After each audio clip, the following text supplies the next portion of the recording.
c'est la vision d'un grand sacrificateur qui est revêtu de vêtements sales. Vous vous rappelez, on a lu ça tout à l'heure. Un grand sacrificateur qui est vêtu de vêtements sales. Et s'il y avait quelqu'un qui devait être vêtu de vêtements propres, c'était bien celui-là. Quand les hommes regardent avec leurs yeux, le grand sacrificateur, c'est un petit peu, je vais faire un comparatif qui est un peu hasardeux, mais c'est un peu le pape du judaïsme ou le pope de l'orthodoxisme. C'est l'autorité la plus élevée de toute la religion.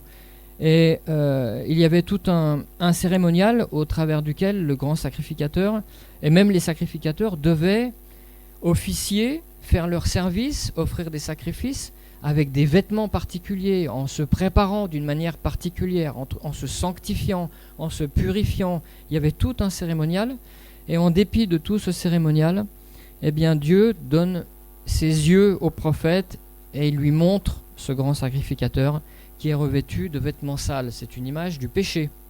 D'accord ? C'est pour dire aussi qu'on peut être engagé dans la religion ou même dans certaines formes de spiritualité, faire le bien, être impliqué dans tout un tas de choses positives, et que Dieu nous continue de nous voir comme ça. Vous saisissez ? Et cette image, qui est une image importante, c'est que c'est un acte de Dieu qui décide d'enlever les vêtements sales pour donner des vêtements propres et une couronne. C'est un acte divin. C'est quelque chose qui n'était pas à la portée de cet homme. Et c'est ce que Dieu fait pour nous.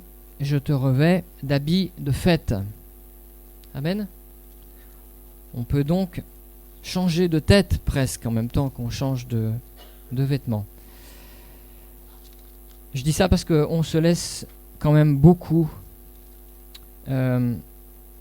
plomber par nos circonstances, nos expériences négatives. Et quand une expérience est négative, eh ben, ma foi est négative. Hein, on n'est pas des gens qui sont capables de rire de ça, mais par la foi, Dieu nous dit « Je te revêts d'habits de fête ». Et je voudrais lire le prologue de Jean, l'évangile de Jean. Si vous avez votre Bible, prenez avec moi. Ça, c'est ce que j'ai préparé, mais qui s'accordait bien avec ce que dit Zacharie. L'évangile de Jean, premier chapitre, premier verset. Au commencement était la parole, et la parole était auprès de Dieu, et la parole était Dieu. Elle était au commencement auprès de Dieu. Toutes choses furent faites par elle, et sans elle pas une seule chose ne fut faite de ce qui a été fait. En elle était la vie, et la vie était la lumière des hommes. Et la lumière brilla dans les ténèbres, et les ténèbres ne l'ont pas comprise. Il y eut un homme qui a été envoyé de Dieu, son nom était Jean. Celui-ci est venu pour rendre témoignage de la lumière, afin que tous croient par lui. Jean n'était pas la lumière, mais il était là pour rendre témoignage de la lumière. La vraie lumière était celle qui, venant dans le monde, éclaire tout homme. Il est parlé de Jésus. Cette lumière était dans le monde a été fait par elle, et le monde ne l'a pas reconnue. Lui, cette lumière, il est venu chez lui, et même les siens ne l'ont pas reçu, mais à tous ceux qui l'ont reçu. C'est-à-dire ceux qui croient en son nom. Ceux-là ne sont pas nés du sang, ni de la volonté de la chair, ni de la volonté de l'homme, mais ils sont nés de la volonté de Dieu. À tous ceux-là, donc, verset 12, il leur a donné le droit d'être enfants de Dieu. Amen. La plupart d'entre nous, nous avons une version seconde qui ne dit pas « il leur a donné le droit de devenir enfants de Dieu », mais il leur a donné le pouvoir. Et je voudrais, pendant quelques instants, qu'on s'arrête sur ce mot, sur ce concept du droit, par rapport concept du pouvoir. La traduction que je vous ai lue, c'est la traduction Darby, j'ai vérifié. C'est une version du 19e siècle, la version Darby. C'est pas très révisé. La version Martin, qui date du 18e, qui n'est pas révisée non plus, emploie aussi ce mot de droit. Ils ont voulu garder ce mot droit plutôt que ce mot pouvoir. Alors, la première chose que je voudrais dire, c'est que la première fois que moi j'ai lu ce passage, et j'ai remarqué que beaucoup de gens le comprennent aussi comme ça, on comprend à tous ceux qui croient en lui, il les a transformés en enfants de Dieu. Ils sont devenus, le jour où ils ont cru, ils sont devenus des enfants de Dieu. Hein? Voilà. Et c'est pas ce que dit le texte. Le texte dit, il leur donne le droit ou le pouvoir de devenir enfants de Dieu. Devenir, ça veut dire qu'on rentre dans un processus. Amen. J'aime bien dans la Genèse, quand Dieu crée, pendant les 6 jours qu'il crée le monde, il crée pas tout le temps de la même manière. Quand il crée la lumière, il dit, avec la parole, que la lumière soit, et la lumière fut. Quand il crée l'homme, il va prendre de la poussière de la terre, et il crée l'homme à partir de quelque chose, de la terre.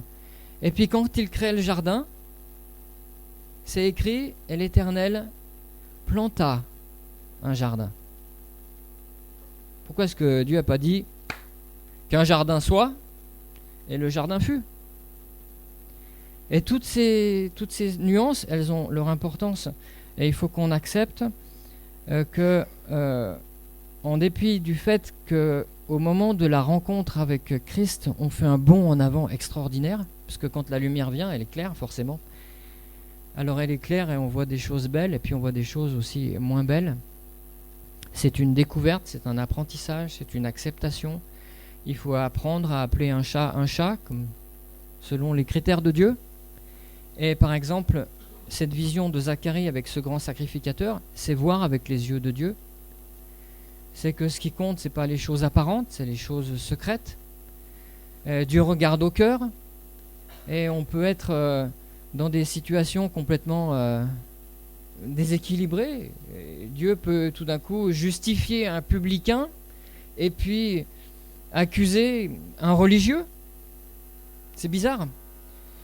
Mais ce que ce texte nous dit, c'est que à nous, qui sommes ici, qui avons choisi de marcher, d'accepter, de recevoir la lumière, il nous donne un droit. Dans la vision de Zacharie, Dieu donne à Josué le droit maintenant de se tenir devant lui, justifié, plus pécheur, plus coupable. Il nous donne le droit de nous tenir devant Dieu, mais aussi devant les hommes, et aussi devant les démons, en étant justifié. J'ai le droit de me tenir là. J'ai le droit de faire cette prière. Et j'ai même le droit d'aller la chercher. Et Dieu, je vais peut-être vous choquer, Dieu est obligé de l'entendre, de m'accueillir. Et si j'insiste, parce qu'on a l'exemple de cette fameuse femme, cette fameuse veuve, qui cassait la tête, les pieds à ce juge et qui a fini par obtenir. C'est un mystère. Ça ne correspond pas à notre logique, mais voilà notre droit de nous tenir dans le monde spirituel, de nous tenir dans la présence de Dieu. Et je voudrais vous rappeler ce passage dans l'épître aux Éphésiens, je crois. Éphésiens 2.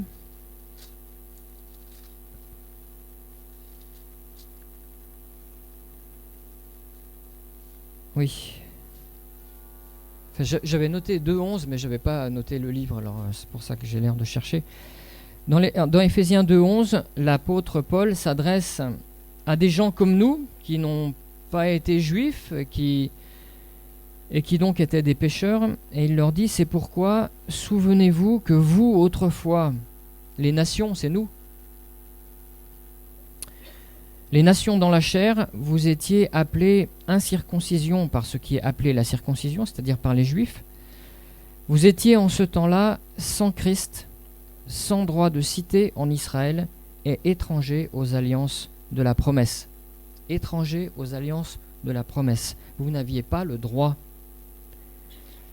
N'ayant pas d'espérance et étant sans Dieu dans le monde. Mais maintenant, dans le Christ Jésus, vous qui étiez autrefois loin, vous avez été approchés par le sang de Christ, car c'est lui qui est notre paix. Amen. Le cœur de ce que je voulais vous dire, ça c'est l'introduction, le cœur de ce que je voulais vous dire, c'est qu'un droit dont on ne se sert pas est un droit qui ne sert à rien. Qu'est-ce que c'est la notion du droit d'enfant de Dieu que vous avez? Ça, c'est une bonne question. Elle va jusqu'où, votre notion du droit d'être un enfant de Dieu? Et on a besoin de creuser cette question. Je ne peux pas répondre complètement à cette question parce que c'est un peu particulier à chacun d'entre nous.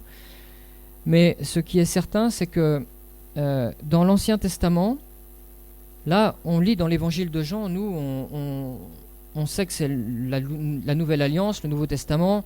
On a fait un peu la séparation dans notre tête, mais quand l'apôtre Jean écrit, le Nouveau Testament il n'existe pas. On est juste dans les années où on est en train de poser une nouvelle manière de s'approcher de Dieu et de vivre sa foi. Vous êtes d'accord? En fait, pour un juif pieux, avoir le droit de rentrer dans la présence de Dieu, c'était quelque chose qui ne se recevait que par hérédité. Pourquoi? Parce que ne rentrait dans la présence de Dieu qu'un sacrificateur, un prêtre.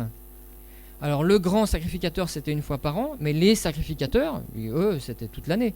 Parce qu'il fallait rentrer dans le temple ou dans le tabernacle, s'occuper des choses, apporter des sacrifices, tuer des sacrifices, amener des pains. Il y a tout un tas de choses, il faut que vous lisiez dans le Lévitique, dans les Nombres, etc. Tout ce que ça représente, là je vais le survoler rapidement. Retenez simplement que pour être un prêtre, quelqu'un qui prie Dieu directement, quelqu'un qui apporte à Dieu directement quelque chose, il fallait être un sacrificateur et on ne pouvait être sacrificateur que par droit divin, droit héréditaire, si on faisait partie de la famille de Lévi. On a un exemplaire là, deux même. La famille de Lévi, et c'est-à-dire les fils d'Aaron. Ça veut dire que moi, si je ne fais pas partie de la famille de Lévi, si je ne suis pas un descendant d'Aaron, c'est fermé pour moi. D'accord? Je dois aller voir un sacrificateur et passer par lui. Donc pour un juif, ça a un sens, le droit.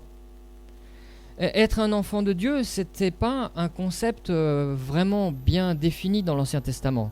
On savait que l'onction du Saint-Esprit, elle pouvait être avec les sacrificateurs, elle pouvait. Avec les prophètes, elle était.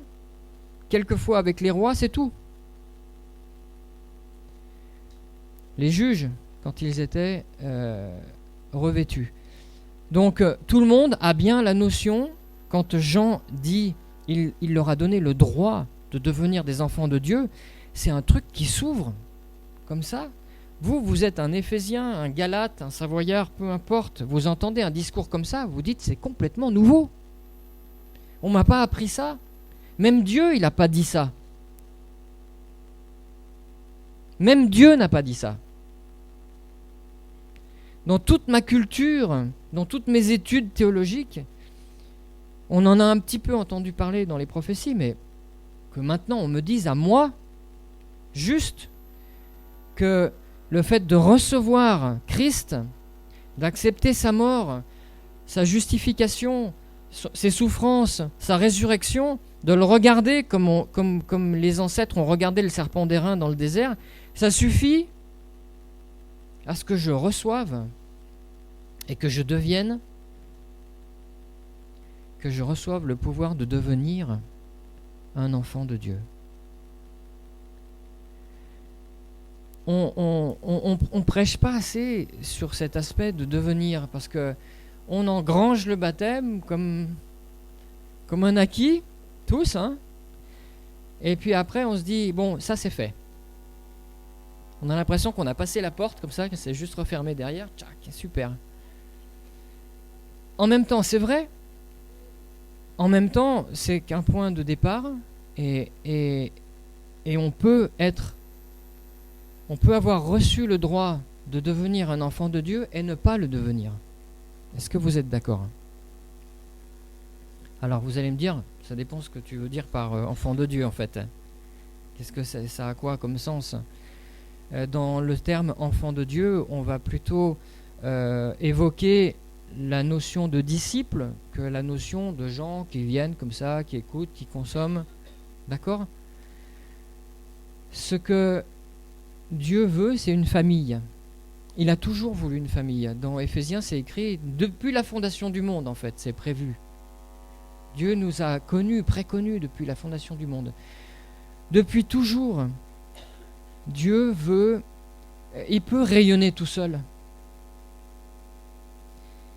Mais il veut partager ça, il veut rayonner au travers de ses enfants. Il veut rayonner au travers de nous. C'est pour ça qu'il dit « Je suis la lumière du monde », mais vous aussi, vous êtes la lumière du monde. Je veux que vous viviez ça.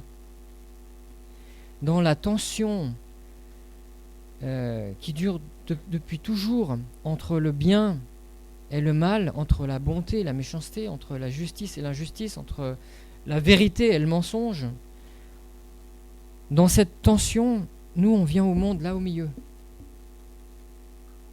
On se retrouve dans une mêlée, en fait. Et il faut non seulement qu'on regarde au bon endroit, c'est ce qu'on a fait, qu'on reçoive la lumière, c'est ce qu'on a fait. Maintenant, elle fait un petit peu peur, la lumière aussi, parce que quand elle rentre dans ma maison et qu'elle va dans toutes les pièces, et qu'elle descend dans la cave, là où j'ai du rangement à faire, là où le ménage n'est pas fait, là où quand elle rentre partout et qu'elle dit ça c'est mal, ça c'est bien, ça c'est sale, ça c'est propre, ça c'est juste, ça c'est pas juste, ça fait tout de suite plus de boulot. Comment je fais? Est-ce que je vais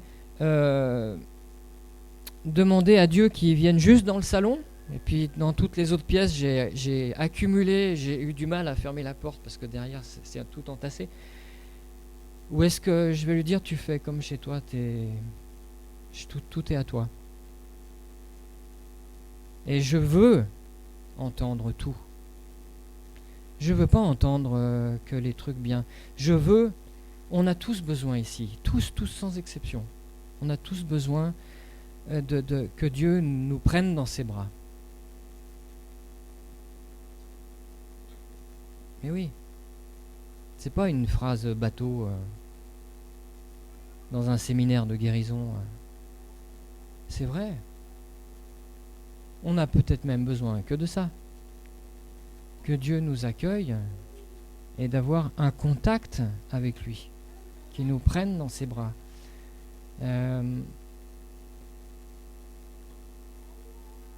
C'est ça qui donne la force de tenir et de repartir, plutôt que de nourrir sans arrêt des doutes. Est-ce qu'il m'aime? Est-ce qu'il me connaît? Est-ce que j'existe? Est-ce que ça, c'est pas trop pour lui? Et on alimente la machine à doute. Ah, la chaudière, elle marche à fond tout le temps. Hein. Et on en met du charbon. Hein. Par contre, dire, mais j'ai le droit d'être juste devant lui, en dépit de tout, malgré ce que je suis pas, malgré ce que je suis.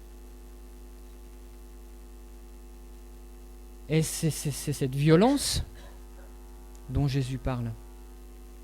C'est les violents qui s'emparent du royaume de Dieu, parce qu'il n'y a qu'un violent qui peut rentrer malgré la pluie d'accusations qui tombe sans arrêt. Il n'y a que quelqu'un de violent qui peut, comme Jacob, c'est-à-dire agripper l'ange de l'Éternel et lui dire « Je te lâcherai plus maintenant jusqu'à ce que je sois béni ». C'est une image. Il faut que je vise. Il y a tout ce qu'on doit faire, il y a tout ce qu'on doit être, mais en tout premier lieu, si je ne suis pas ça, je ne suis rien du tout.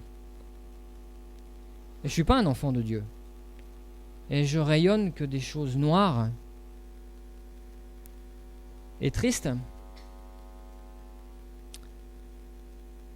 Dans l'épître de Pierre, la première au chapitre 2 et au verset 9, pour continuer avec cette idée d'opposer la sacrificature qui était de droit héréditaire à ce que Dieu nous donne aujourd'hui, qui est un droit par grâce. Dans 1 Pierre 2,9, il s'adresse encore à des gens comme nous, qui ne sont pas des juifs, et il leur dit, vous êtes une race élue, une sacrificature royale, une nation sainte, un peuple acquis qui a été acheté pour que vous annonciez les vertus de celui qui vous a appelé des ténèbres à sa merveilleuse lumière. Le dessein de Dieu, c'est que c'est pas un boulot d'annoncer les vertus de celui qui nous a appelés des ténèbres à sa merveilleuse lumière. C'est pas un boulot de témoigner, c'est pas un devoir, c'est pas une contrainte, c'est même pas un ministère. C'est un fruit naturel. C'est inhérent à la lumière qu'il y a en moi. Alors, avant, j'étais rien. Il y a un autre passage, l'apôtre Paul qui dit, avant vous étiez des enfants de la désobéissance, des fils de la rébellion, vous faisiez la volonté de votre père, et votre père c'était le diable. Quand vous ignoriez tout, quand vous ne saviez pas où était votre droite de votre gauche, quand vous ne saviez pas ce qui était bien et mal, ce qui était bon ou pas bon, maintenant que vous avez la parole de Dieu, maintenant que vous avez l'Esprit de Dieu, maintenant que vous avez reçu la lumière, alors maintenant vous devenez des lumières, même si c'est à 30%, même si c'est à 10%. Vous vous rappelez de la négociation d'Abraham avec Dieu, hein? S'il en reste 10, est-ce que tu sauves la ville? Oui, je la sauve. S'il en reste 5, oui, je la sauve. S'il en reste 1, oui, je la sauve. Même si j'ai 10% de lumière, Dieu peut rayonner. Amen. Comme disait quelqu'un, même si je suis un poteau indicateur tout sale, si je monte la bonne direction, je suis utile. Je fais une différence. Avec tout ce que je peux dire sur moi, avec tout ce que Satan peut vomir sur moi. Si je suis ce poteau indicateur, je fais une différence. C'est beau. Alors on a reçu le pouvoir de devenir. Ça veut dire que notre responsabilité personnelle, elle est engagée dans notre devenir. Amen. Notre responsabilité personnelle, elle est engagée dans notre devenir. Dans Romains 12, l'apôtre dit « Ne vous conformez pas au siècle présent, mais soyez transformés par le renouvellement de votre intelligence. » Pour que vous discerniez quelle est la volonté de Dieu, tout ce qui est bon, tout ce qui est agréable et tout ce qui est parfait. Soyez transformés, ça veut dire devenez. Amen. Nous, quand on découvre la Bible, on dit « Ah, soyez transformés », ça veut dire que Dieu va dire « Sois transformé ». Et pof, je suis transformé. Parce qu'on croit un peu encore au dessin animé au début, mais après on croit moins. Soyez transformés, ça veut dire devenez. Ça veut dire il faut que tu acceptes que si tu manges, t'es fort, et que si tu manges pas, t'es faible. Ça veut dire qu'il faut que tu acceptes, tu commences à penser que si tu manges des trucs pas bons, tu vas être malade, et que si tu manges des trucs bons, tu vas être en bonne santé.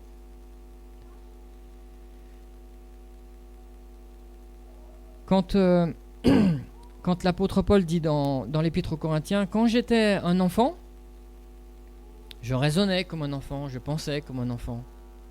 Mais quand je suis devenu un homme, j'en ai fini avec les trucs de l'enfance. Et être un enfant de Dieu, c'est bien, c'est extraordinaire, ça n'a pas de prix. Mais devenir un fils ou une fille, devenir un adulte en Christ, ça c'est quelque chose. Une nouvelle création, une nouvelle créature, ça c'est quelque chose. Je peux être une nouvelle création en puissance, virtuelle, mais si je suis une nouvelle création en esprit et en vérité, c'est mieux. Qu'est-ce qui caractérise les enfants par rapport aux adultes? Je vois les parents qui sourient. Les enfants, ils viennent, ils mettent les pieds sous la table et ils critiquent le menu. C'est un peu ça. C'est pas que ça, non, mais devenir, on est vraiment une génération, on le lit souvent dans les magazines où on a beaucoup d'hommes enfants. Vous avez lu ça déjà? Vous avez entendu parler de ça? Les gars à 30 ans qui jouent aux jeux électroniques devant la télé, qui fuient leurs responsabilités. Voilà, devenir un adulte, c'est entrer, c'est accepter d'entrer dans des nouvelles responsabilités. D'accord? C'est vouloir même. J'ai des petits-enfants et je regarde comment ils regardent leur père. Ils ont 5 ans et 2 ans et demi. Je veux dire, le mot idole, c'est un mot trop petit encore. Comment ils regardent leur père. Ils veulent devenir leur père. Ils veulent être leur père. Ils veulent ressembler à leur père. Ils veulent frapper comme le père. Ils veulent être forts comme le père. Moi, je dois avoir cette aspiration de ressembler à mon père. De passer par là où il passe. Vous voyez, il y a toute cette analogie naturelle qu'il y a derrière le fait qu'on devient des enfants de Dieu. La ressemblance de Christ, c'est une grande chose. Alors, encore un petit verset à propos des enfants, avant de parler des adultes et d'en finir avec ça, de grandir. Devenir des enfants de Dieu, c'est devenir les frères et les sœurs de Jésus. Vous êtes d'accord avec ça? Il y a ce passage dans l'Épître aux Hébreux qui dit il n'a pas honte de les appeler ses frères parce qu'en fait, il les fait monter à son niveau. Lui, il donne son esprit et nous, on rentre à son niveau de justification. Et quand Jésus décrit ce que c'est pour lui son frère, c'est dans Luc au chapitre 8 au verset 21, il dit « Ma mère et mes frères, ce sont ceux qui écoutent la parole de Dieu et qui la mettent en pratique. » Voilà, ça c'est être un enfant de Dieu. Amen. Non, c'est vraiment trop mou, hein, je vous dis, hein, ça va pas du tout. Ou alors vous reposez entièrement sur moi, et c'est pas une bonne idée. C'est important parce que c'est des déclarations en fait où finalement le Saint-Esprit nous amène à nous prononcer contre quelque chose qui ne va pas chez nous. Voilà. Si je dis être un enfant de Dieu, c'est écouter la parole de Dieu et c'est la mettre en pratique, eh bien tant pis si ça me juge, tant pis si ça me condamne. Et je veux dire, il vaut mieux pour nous qu'on ait un contact aujourd'hui avec la répréhension divine et qu'on l'accepte et qu'on l'aime, plutôt qu'on la fuit sans arrêt, parce que le jour où les écluses elles vont lâcher, ça va être beaucoup trop pour nous. Et il y a tout un tas de versets dans le livre des Proverbes, dans l'Ecclésiaste, qui disent « Heureux, heureux l'homme qui aime la répréhension de l'Éternel ». Mais on a engendré aujourd'hui une génération qui est tellement sous perfusion avec la psychologie que tout ce qui nous accuse, c'est mauvais, ouais, c'est pas bon, c'est pas cachère, il faut vite qu'on s'en débarrasse parce que ce qu'on veut, c'est être heureux devant Dieu et pas avoir de soucis.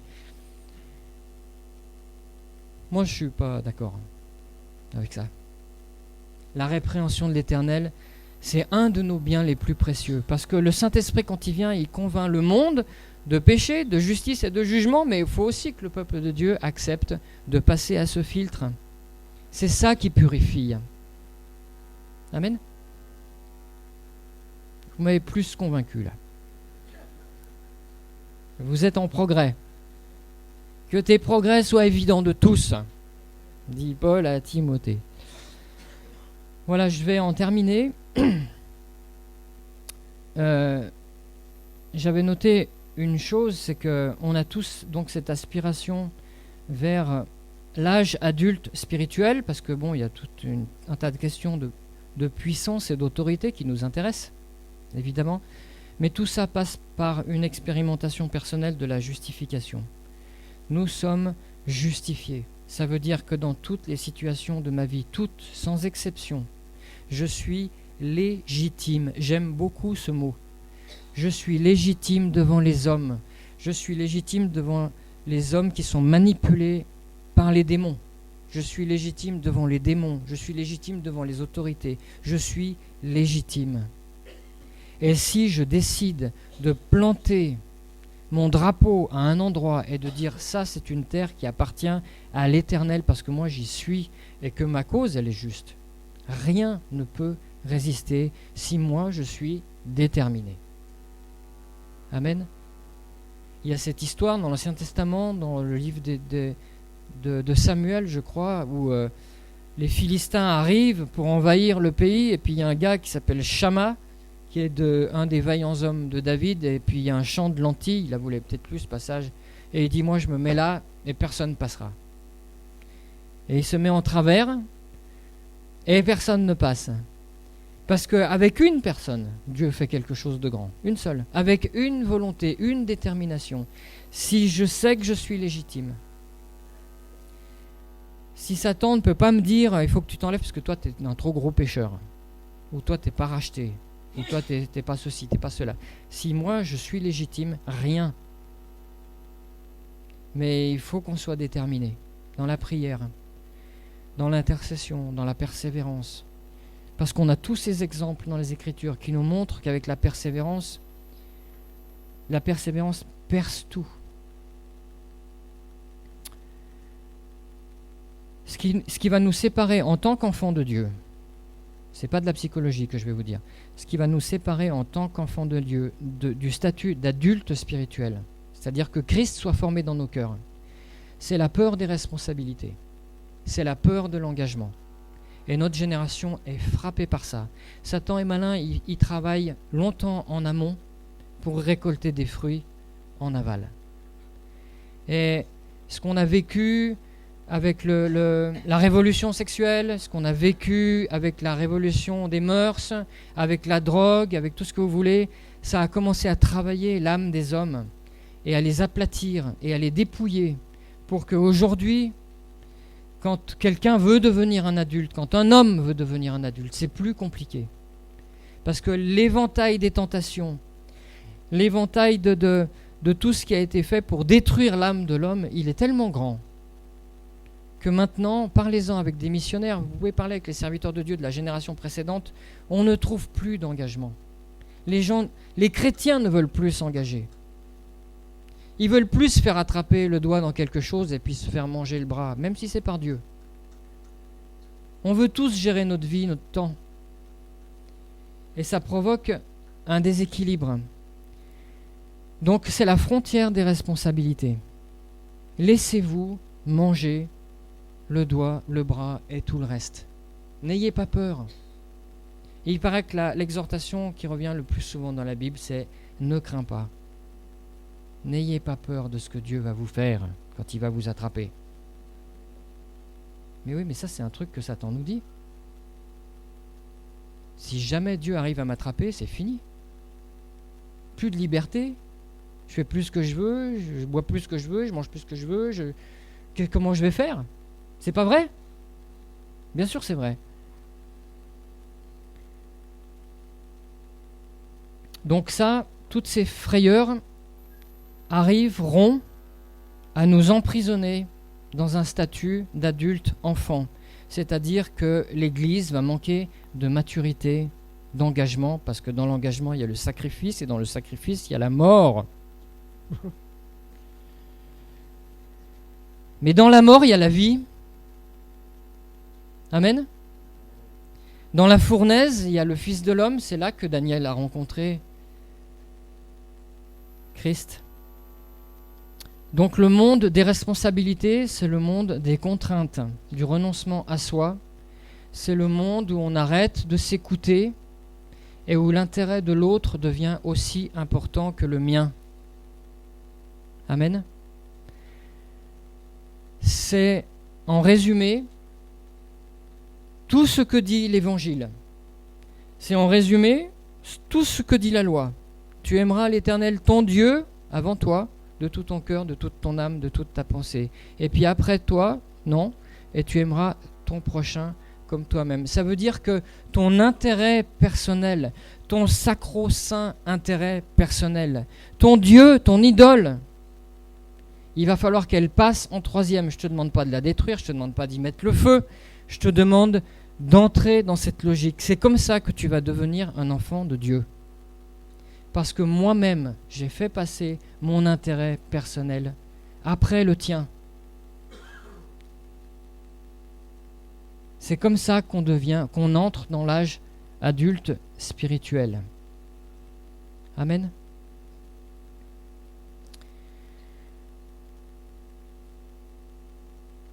Rayonnez bien à partir de ça. Rayonnez bien. Souvenez-vous que toutes nos peurs mettent des filtres sur le rayonnement de Dieu. Et chérissez cette lumière. Il faut l'entretenir. Il y avait une lumière dans le temple de l'Éternel qui brillait sans arrêt. C'était le chandelier. Et il faut refaire le plein d'huile de temps en temps. Amen. Seigneur, merci pour ta grâce, ta parole vivante, puissante, pleine de force et de révélation. Seigneur, nous te prions, mon Dieu, nous voulons être baptisés dans cette parole. Seigneur, ne pas avoir peur du baptême de vérité, ne pas avoir peur du baptême de sainteté, ne pas avoir peur du baptême de justice. Nous voulons tout, mon Dieu. Merci pour ta grâce, parce que les écluses sont pleines au-dessus de nous, au-dessus de ton peuple, et nous voulons appeler ça dans nos vies, appeler ça dans l'Église. Merci pour ton Saint-Esprit qui est distribué, répandu sur toute chair. Amen.